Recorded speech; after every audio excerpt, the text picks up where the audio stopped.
This is Vince, a math teacher from Douglas County, Colorado, who was worried that the math he was spending a semester teaching was disposable. As a result, he made some fairly bold changes. He even went to High Tech High for some ideas, all in hopes of creating a curriculum which focused on math problems that were more relevant to a student's life and less relevant to the state's standardized tests. But he met some resistance, and curiously, it came from some of his highest achieving math students. But I mean, like, colleges in the long run, they look at your grades and like what you got in the class. They don't say, oh no, she had an understanding, it was just because of one little part. They see the letter grade, and that's what really matters.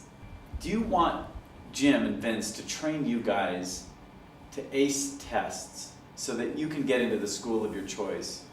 Or would you rather Jim and Vince train you to be able to kind of apply stuff like this in your daily life or in your job later?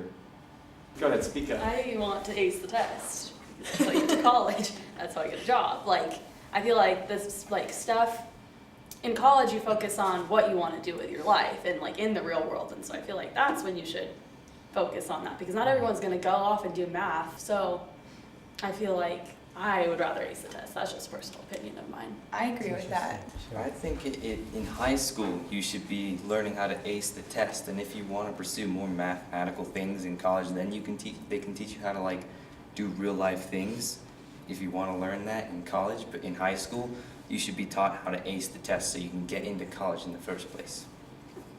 Yeah. In my opinion. What if that's so fascinating? I thought your question was just a no-brainer. So for you all to say the other answer, do you want to do well in life or do you want to get into college? We want to get in college. Increasingly in all schools in America today, even our very best public and independent schools, I see one curriculum and only one. It's test prep. What does that mean?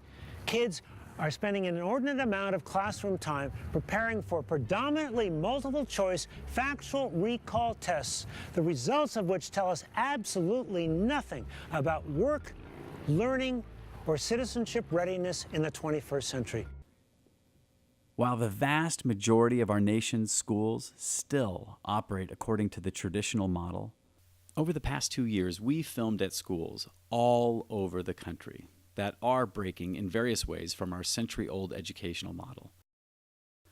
We visited all grade levels, from public elementary schools up through graduate programs, and whether they were banning APs, giving teachers greater autonomy, focusing on depth of learning, or offering real-world internships, having kids collaborate on projects, the common thread between all these schools is that the students appeared to be working on things with a sense of purpose